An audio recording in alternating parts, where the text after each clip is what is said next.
Livro Depois da Morte. De Leon Denis, 1889. Capítulo 9. Segunda parte. Os grandes problemas. O universo e Deus. Acima dos problemas da vida e do destino levanta-se a questão de Deus.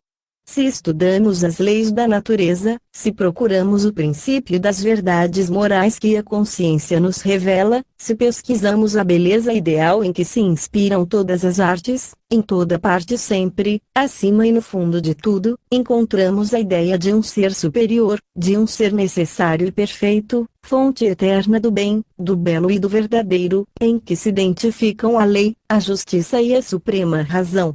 O mundo físico ou moral é governado por leis, e essas leis, estabelecidas segundo um plano, denotam uma inteligência profunda das coisas por elas regidas.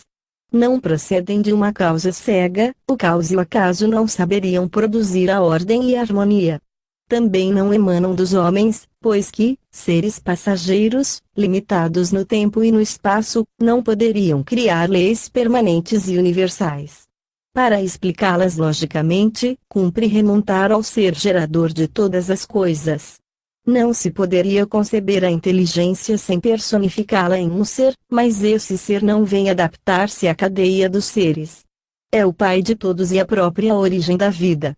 Personalidade não deve ser entendida aqui no sentido de um ser com uma forma, porém, sim, como sendo o conjunto das faculdades que constituem um todo consciente. A personalidade, na mais alta acepção da palavra, é a consciência. É assim que Deus é antes a personalidade absoluta, e não um ser que tem uma forma e limites. Deus é infinito e não pode ser individualizado, isto é, separado do mundo, nem subsistir à parte.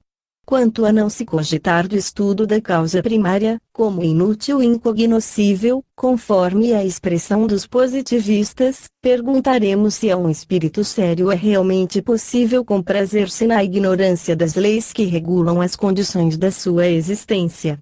A indagação de Deus impõe-se, pois que ela é o estudo da grande alma, do princípio da vida que anima o universo e reflete-se em cada um de nós. Tudo se torna secundário quando se trata do princípio das coisas. A ideia de Deus é inseparável da ideia da lei, principalmente da lei moral, e sem o conhecimento desta nenhuma sociedade pode viver ou desenvolver-se. A crença em um ideal superior de justiça fortifica a consciência e sustenta o homem em suas provações. É a consolação, a esperança daqueles que sofrem, o supremo refúgio dos aflitos, dos abandonados. Como uma aurora, ela ilumina com seus brandos raios a alma dos desgraçados. Sem dúvida, não se pode demonstrar a existência de Deus por provas diretas e sensíveis. Deus não se manifesta aos sentidos. A divindade ocultou-se em um véu misterioso, talvez para nos constranger a procurá-la, o que é o mais nobre e mais fecundo exercício da nossa faculdade de pensar, e também para nos deixar o mérito de descobri-la. Porém, existe em nós uma força, um instinto seguro que para ela nos conduz, afirmando-nos sua existência com maior autoridade do que todas as demonstrações e todas as análises. Em todos os tempos, debaixo de todos os climas, e isto foi a razão de ser de todas as religiões, sentiu o espírito humano essa tendência inata que corresponde a uma necessidade do mundo, a propensão de elevar-se acima de todas as coisas móveis, perecíveis, que constituem a vida material, acima de tudo o que é vacilante, transitório e que lhe não pode dar uma completa satisfação, para só inclinar-se ao que é fixo, permanente, imutável no universo, alguma coisa de absoluto e de perfeito, em que identifique todas as potências intelectuais e morais, e que seja um ponto de apoio no seu caminhar avante. Acha tudo isso em Deus, pois, fora dele, nada pode dar-nos essa segurança, essa certeza, essa confiança no futuro, sem as quais flutuamos à mercê da dúvida e da paixão. Objetar-nos-ão, talvez, com uso funesto que as religiões fizeram da ideia de Deus. Mas, que importam as formas extravagantes que os homens têm emprestado à divindade? para nós, mas não são que deuses quiméricos, criados pela razão débil das sociedades, essas formas poéticas, graciosas ou terríveis, apropriadas às inteligências que as conceberam. O pensamento humano, agora mais amadurecido, afastou-se dessas velhas formas, esqueceu esses fantasmas e os abusos cometidos em seu nome, a fim de se dirigir com impulso poderoso à razão eterna, para Deus, foco universal da vida e do amor, em que nos sentimos viver, como o pássaro no ar ou o peixe no oceano, e por quem nos sentimos ligados a tudo o que existe, foi e será. A ideia de que as religiões vieram de Deus apoiava-se em uma revelação pretensamente sobrenatural. Ainda hoje admitimos uma revelação das leis superiores, porém racional e progressiva, que ao nosso pensamento se patenteia pela lógica dos fatos e pelo espetáculo do mundo. Essa revelação acha-se escrita em 2 livros sempre abertos perante os nossos olhos, o livro do universo onde, em caracteres grandiosos, aparecem as obras divinas, o livro da consciência, no qual estão gravados os preceitos da moral. As instruções dos espíritos, colhidas em todos os pontos do globo por processos simples e naturais, não fazem mais que confirmá-la. É por meio desse duplo ensino que a razão humana se comunica, no seio da natureza universal, com a razão divina, cujas harmonias e belezas então compreende e aprecia. Na hora em que se estendem pela terra o silêncio e a noite, quando tudo repousa nas moradas humanas, se erguemos os nossos olhos para o infinito dos céus, lá veremos inumeráveis luzes disseminadas. Astros radiosos, sóis flamejantes seguidos de seus cortejos de planetas rodopiam aos milhões nas profundezas. Até as mais afastadas regiões, grupos estelares desdobram-se como esteiras luminosas. Em vão, o telescópio sonda os céus, em parte alguma do universo e contra limites, sempre mundos sucedendo a mundos, e sóis a sóis, sempre legiões de astros multiplicando-se, a ponto de se confundirem em poeira brilhante nos abismos infindáveis do espaço. Quais as expressões humanas que vos poderiam descrever os maravilhosos diamantes do escrínio celeste? Sirius, 20 vezes maior que o nosso Sol, este, a seu turno, equivalendo a mais de 1 milhão de globos terrestres reunidos, Aldebaran, Vega, Próxion, sóis rosados, azuis, escarlates, astros de opala e de safira, sóis que derramais pela extensão os vossos raios multicores, raios que, apesar de uma velocidade de 70.000 léguas por segundo, a nós só chegam depois de centenas e de milhares de anos.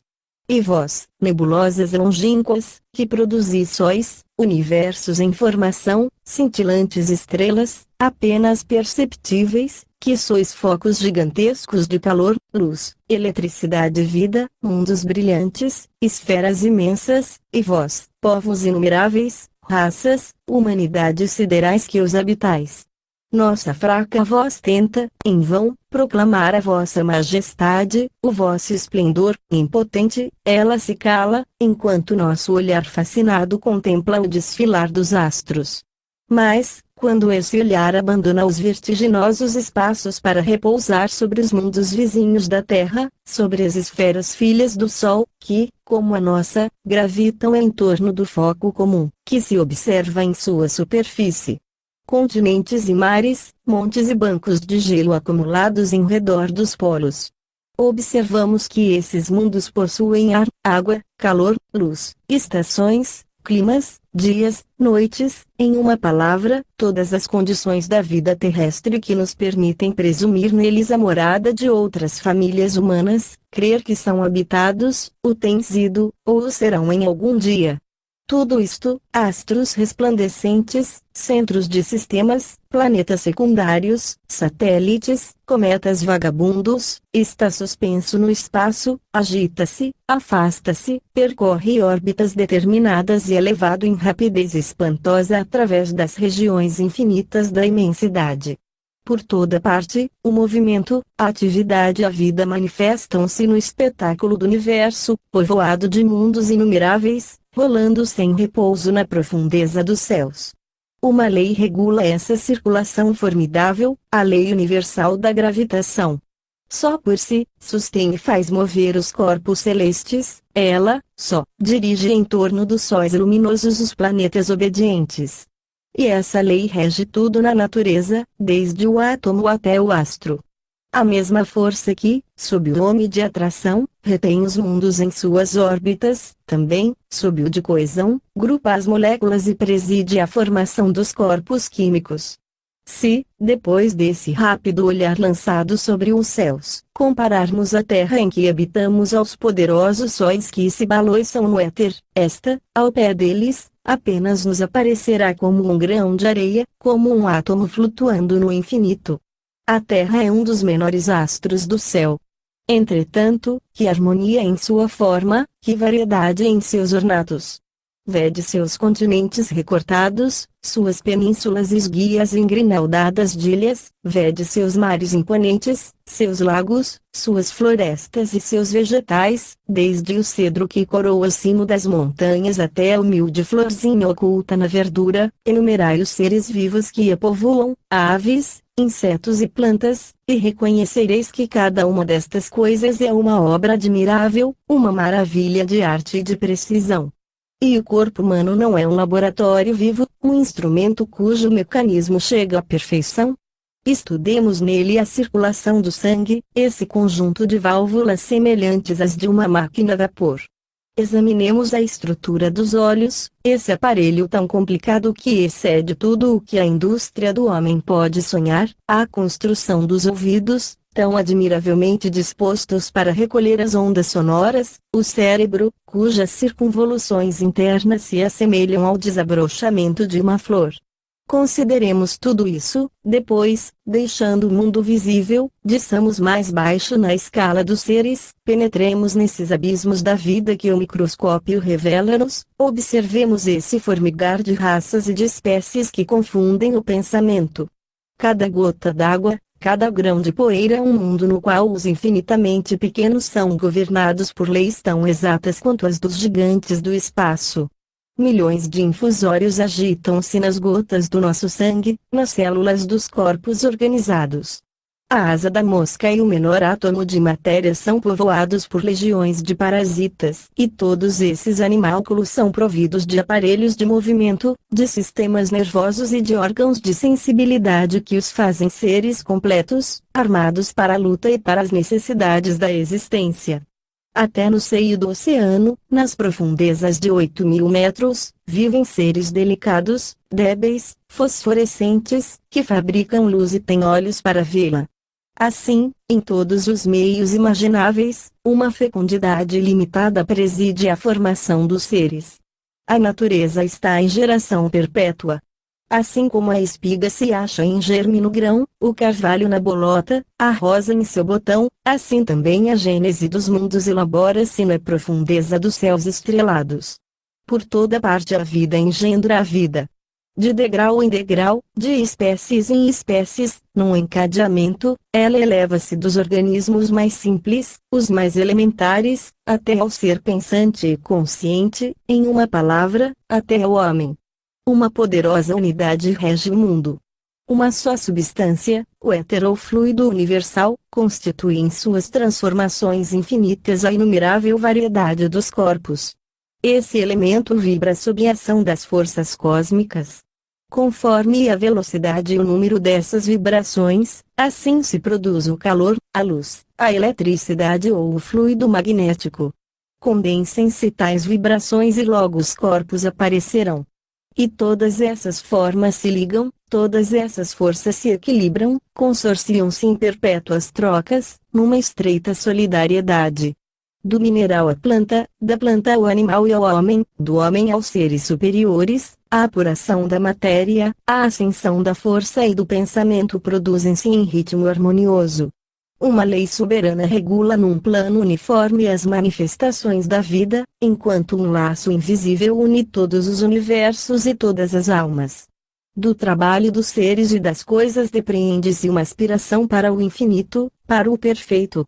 Todos os efeitos divergentes na aparência convergem realmente para o mesmo centro, todos os fins coordenam-se, formam um conjunto, evoluem para o mesmo alvo. E esse alvo é Deus, centro de toda atividade, fim derradeiro de todo pensamento e de todo amor. O estudo da natureza mostra-nos, em todos os lugares, a ação de uma vontade oculta. Por toda parte a matéria obedece a uma força que a domina, organiza e dirige. Todas as forças cósmicas reduzem-se ao movimento e o movimento é o ser, é a vida. O materialismo explica a formação do mundo pela dança cega e aproximação fortuita dos átomos. Mas viu-se alguma vez o arremesso ao acaso das letras do alfabeto produzir um poema? E que poema o da vida universal? Já se viu, de alguma sorte, um amálgama de matérias produzir, por si mesmo, um edifício de proporções imponentes, ou um maquinismo de rodas numerosas e complicadas? Entregue a si mesma, nada pode a matéria. Inconscientes e cegos, os átomos não poderiam tender a um fim. Só se explica a harmonia do mundo pela intervenção de uma vontade. É pela ação das forças sobre a matéria, pela existência de leis sábias e profundas, que tal vontade se manifesta na ordem do universo. Objetam muitas vezes que nem tudo na natureza é harmônico. Se produz maravilhas, dizem, cria também monstros. Por toda parte o mal ladeia o bem. Se a lenta evolução das coisas parece preparar o mundo para tornar-se o teatro da vida, cumpre não perder de vista o desperdício das existências e a luta ardente dos seres. Cumpre não esquecer que tempestades, tremores de terra, erupções vulcânicas desolam algumas vezes a terra e destroem, em poucos momentos, os trabalhos de várias gerações. Sim, sem dúvida, há acidentes na obra da natureza, mas tais acidentes não excluem a ideia da ordem e de um desígnio, ao contrário, apoiam a nossa tese, pois poderíamos perguntar por que nem tudo é acidente. A apropriação das causas aos efeitos, dos meios aos fins, dos órgãos entre si, sua adaptação às circunstâncias, às condições da vida são manifestas. A indústria da natureza, análoga em bastantes pontos e superior à do homem, prova a existência de um plano, e a atividade dos elementos que concorrem para a sua realização denota uma causa oculta, infinitamente sábia e poderosa. A objeção sobre o fato de existirem monstros provém de uma falta de observação. Estes mais não são que germes desviados. Se, ao sair, um homem quebra uma perna, torna-se por isso responsável a natureza ou Deus? Assim também, em consequência de acidente, de desordens sucedidas durante a gestação, os germes podem sofrer desvio no útero materno. Estamos habituados a datar a vida desde o nascimento, desde a aparição à luz, e, entretanto, ela tem o seu ponto de partida muito mais longe. O argumento arrancado à existência dos flagelos tem por origem uma falsa interpretação do alvo da vida. Não deve esta trazer-nos somente vantagens, é útil, é necessário que nos apresente também dificuldades, obstáculos. Todos nós nascemos e devemos morrer, e, no entanto, admiramo-nos de que certos homens morram por acidente.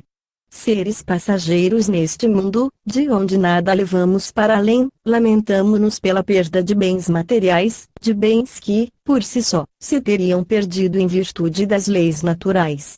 Esses acontecimentos espantosos, essas catástrofes, esses flagelos trazem consigo um ensino. Lembram que da natureza não devemos só esperar coisas agradáveis, mas, principalmente, coisas propícias à nossa educação e ao nosso adiantamento, que não estamos neste mundo para gozar e adormecer na quietação, mas para lutar, trabalhar, combater.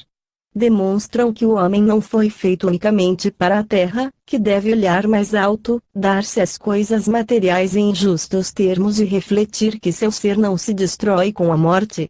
A doutrina da evolução não exclui a das causas primárias e das causas finais. A alta ideia que se pode fazer de um ordenador é supô-lo formando um mundo capaz de se desenvolver por suas próprias forças, e não por uma intervenção incessante, por contínuos milagres. A ciência, à proporção que se adianta no conhecimento da natureza, tem conseguido fazer recuar a ideia de Deus, mas esta se engrandece, recuando. O ser eterno, do ponto de vista teórico, tornou-se tão majestoso como o Deus fantástico da Bíblia. O que a ciência derruiu para sempre foi a noção de um Deus antropomorfo, feito à imagem do homem, exterior ao mundo físico. Porém, a essa noção veio substituir uma outra mais elevada, a de Deus, imanente, sempre presente no seio das coisas. Para nós, a ideia de Deus não mais exprime hoje a de um ser qualquer, porém, sim, a do ser que contém todos os seres. O universo não é mais essa criação, 76, essa obra tirada do nada de que falam as religiões. Início da nota do redator 76. Segundo Eugênio Nus, à la recherche des destinées, capítulo 11, o verbo hebreu que traduzimos pela palavra criar significa fazer passar do princípio à essência. Fim da nota do redator. É um organismo imenso animado de vida eterna. Assim como o nosso corpo é dirigido por uma vontade central que governa os seus atos e regula os seus movimentos, do mesmo modo que através das modificações da carne nos sentimos viver em uma unidade permanente a que chamamos alma, consciência, eu, assim também o universo, debaixo de suas formas cambiantes, variadas, múltiplas, reflete-se, conhece-se, possui-se em uma unidade viva. Em uma razão consciente, que é Deus. O Ser Supremo não existe fora do mundo, porque este é a sua parte integrante e essencial. Ele é a unidade central onde vão desabrochar e harmonizar-se todas as relações. É o princípio de solidariedade e de amor, pelo qual todos os seres são irmãos. É o foco de onde se irradiam e se espalham no infinito todas as potências morais, a sabedoria, a justiça e a bondade. Não há, portanto, criação espontânea, miraculosa, a criação é contínua, sem começo nem fim. O universo sempre existiu, possui em si o seu princípio de força, de movimento. Traz consigo seu fito. O universo renova-se incessantemente em suas partes, no conjunto, é eterno. Tudo se transforma, tudo evolui pelo jogo contínuo da vida e da morte, mas nada perece. Enquanto, nos céus, se obscurecem e se extinguem sóis, enquanto mundos envelhecidos desagregam-se e desfazem-se, em outros pontos, sistemas novos elaboram-se, astros se acendem e mundos vêm à luz. De par com a decrepitude e com a morte, humanidades novas desabrocham em eterno renovar. E, através dos tempos sem fim e dos espaços sem limites, a obra grandiosa prossegue pelo trabalho de todos os seres, solidários uns com os outros, e em proveito de cada um. O universo oferece-nos o espetáculo de uma evolução incessante, para a qual todos concorrem, da qual todos participam. A essa obra gigantesca preside um princípio imutável. É a unidade universal, unidade divina, que abraça, liga, dirige todas as individualidades, todas as atividades particulares, fazendo-as convergir para um fim comum, que é a perfeição na plenitude da existência. 77. Início da nota do redator 77. Ele é criação de si próprio, donde todas as coisas saíram, ele está nelas e as desenvolve, nenhum mortal jamais o viu, mas ele a todos observa, e nos órficos. Fim da nota do redator. Ao mesmo tempo em que as leis do mundo físico mostram-nos a ação de um sublime ordenador, as leis morais, por intermédio da consciência e da razão, falam-nos eloquentemente de um princípio de justiça, de uma providência universal. O espetáculo da natureza, o aspecto dos céus, das montanhas, dos mares, apresentam ao nosso espírito a ideia de um Deus oculto no universo. A consciência mostra-o em nós, ou, antes, dá-nos alguma coisa dele, que é o sentimento do dever e do bem, é um ideal moral para onde tendem as faculdades do espírito e do coração. O dever ordena imperiosamente, impõe-se, sua voz domina todas as potências da alma. Possui uma força que impele os homens até ao sacrifício, até a morte. Por si só, dá à existência sua grandeza e sua dignidade. A voz da consciência é a manifestação em nós de uma potência superior à matéria, de uma realidade viva e ativa. A razão igualmente nos fala de Deus.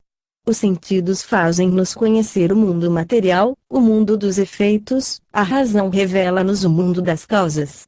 A razão é superior à experiência. Esta verifica os fatos, a razão agrupa-os e deduz as suas leis. Por si só, demonstra que, na origem do movimento e da vida, se acha a inteligência, que o menor não pode conter o maior, nem o inconsciente produzir o consciente, fato este que, entretanto, resultaria da concepção de um universo que se ignorasse a si mesmo. A razão descobriu as leis universais antes da experiência, o que esta fez foi tão somente confirmar as suas previsões e fornecer as provas.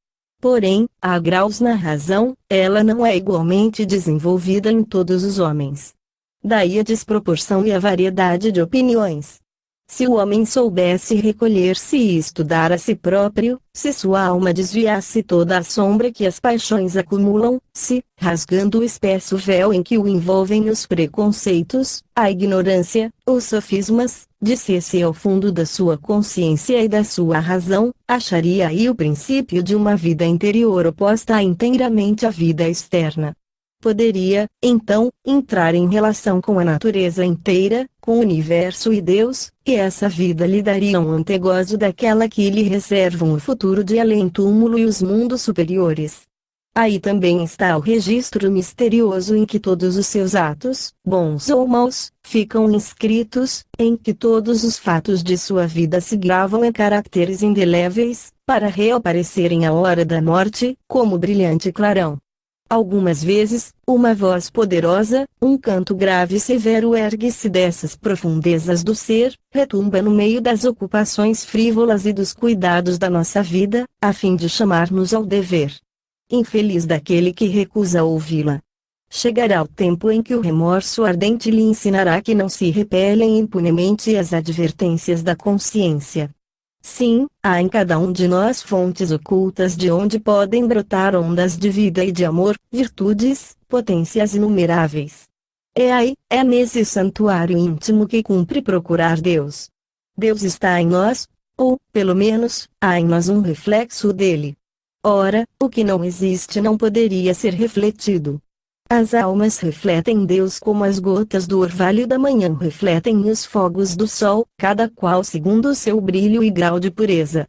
É por essa refração, por essa percepção interna, e não pela experiência dos sentidos, que os homens de gênio, os grandes missionários, os profetas conheceram Deus e suas leis, e revelaram-nas aos povos da terra. Pode-se levar mais longe do que temos feito a definição de Deus? Definir é limitar. Em face deste grande problema, a fraqueza humana aparece. Deus impõe-se ao nosso espírito, porém escapa a toda a análise. O ser que enche tempo e o espaço não será jamais medido por seres limitados pelo tempo e pelo espaço. Querer definir Deus seria circunscrevê-lo e quase negá-lo.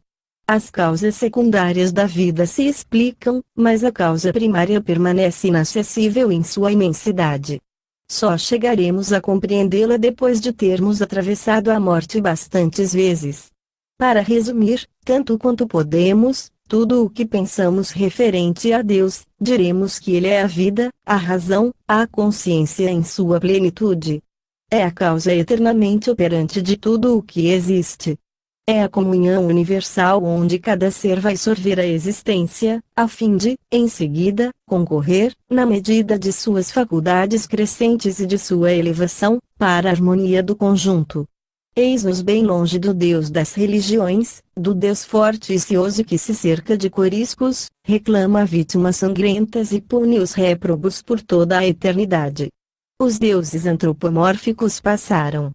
Fala-se ainda muito de um Deus a quem são atribuídas as fraquezas e as paixões humanas, porém esse Deus vê todos os dias diminuir o seu império. Até aqui o homem só viu Deus através de seu próprio ser, e a ideia que dele fez variava segundo contemplava por uma ou outra de suas faculdades. Considerado pelo prisma dos sentidos, Deus é múltiplo, todas as forças da natureza são deuses, assim nasceu o politeísmo. Visto pela inteligência, Deus é duplo, espírito e matéria, daí o dualismo.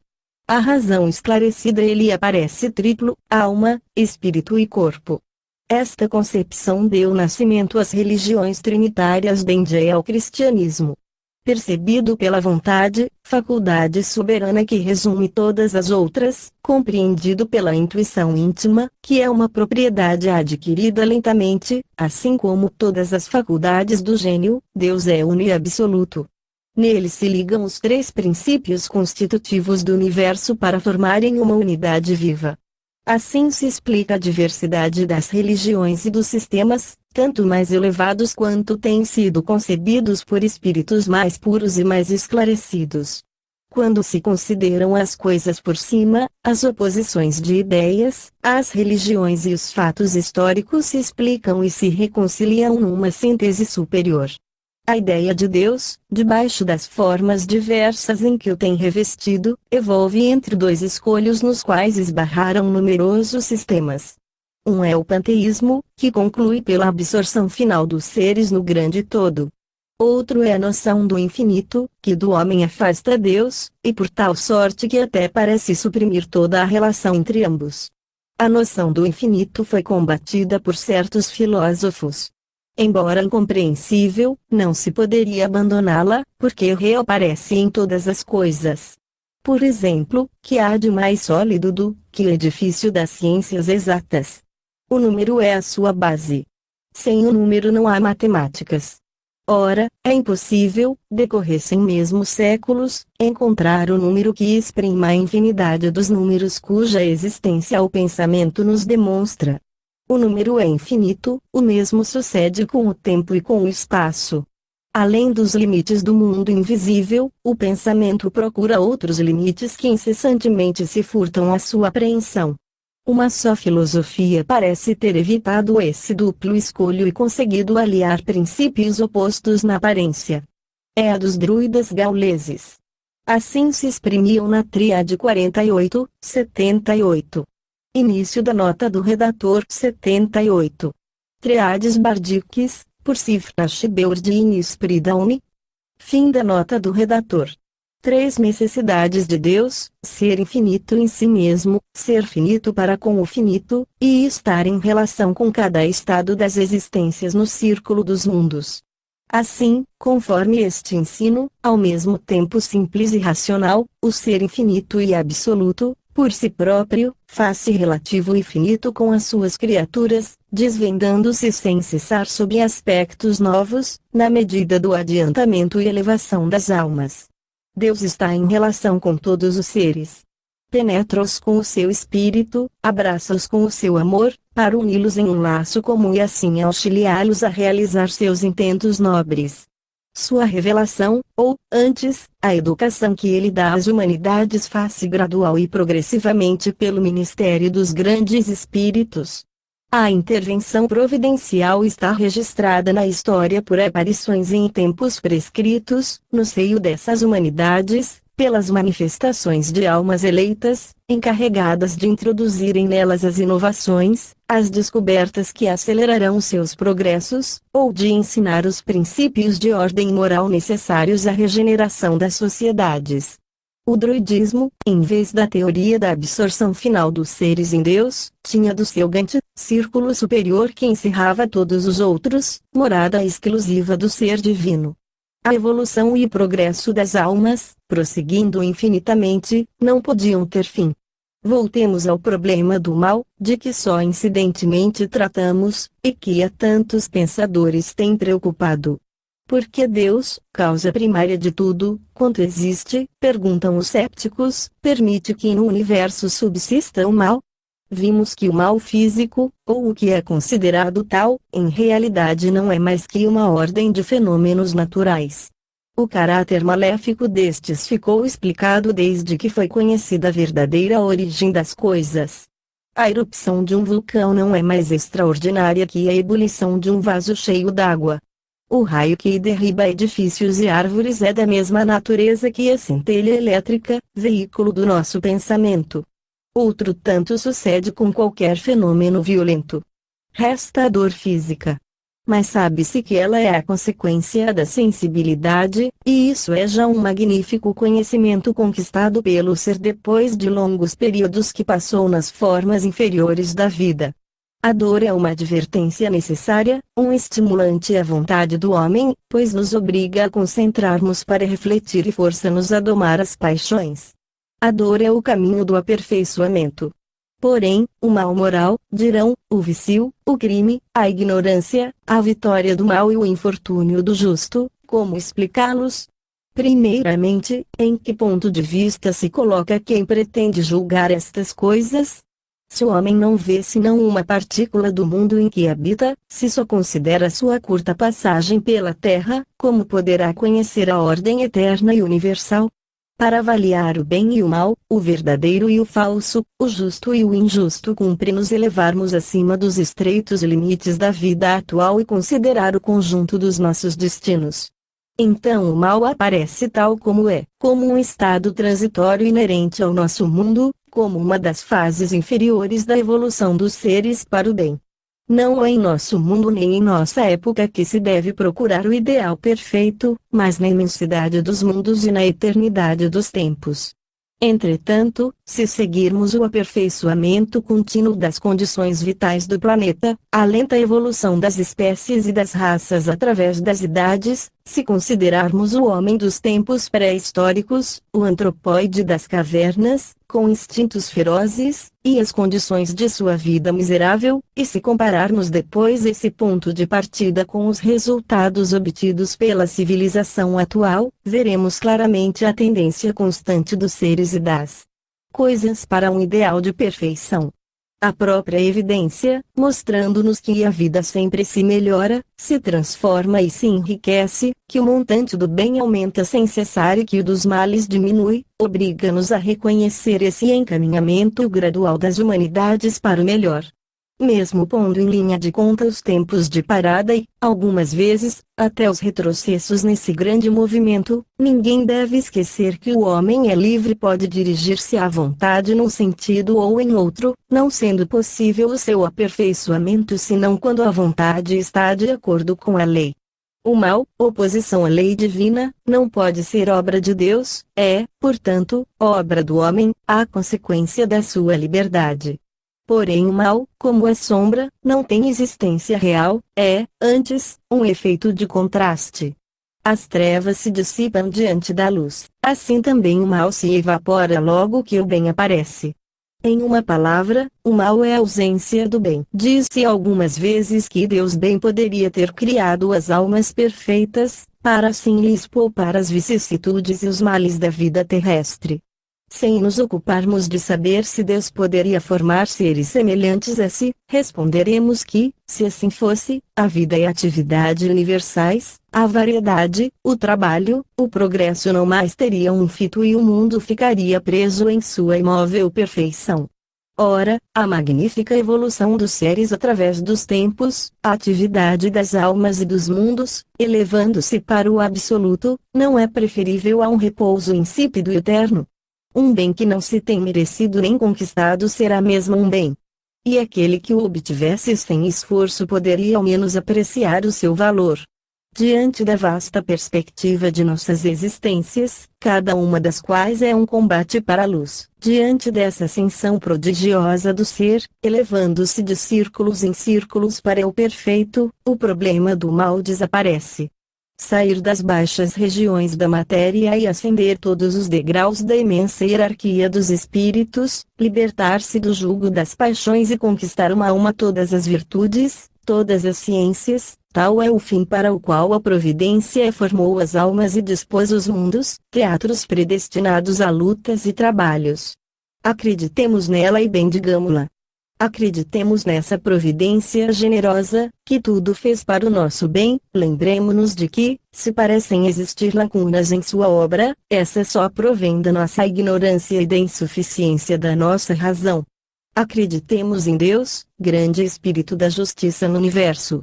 Tenhamos confiança em sua sabedoria, que reserva compensações a todos os sofrimentos, alegria a todas as dores, e avancemos de coração firme para os destinos que ele nos escolheu. É belo, é consolador e doce poder caminhar na vida com a fronte levantada para os céus, sabendo que, mesmo nas tempestades, no seio das mais cruéis provas, no fundo dos cárceres, como à beira dos abismos, uma providência, uma lei divina paira sobre nós, rege os nossos atos, e que, de nossas lutas, de nossas torturas, de nossas lágrimas, fez sair a nossa própria glória e a nossa felicidade. É aí, nesses pensamentos, que está toda a força do homem de bem.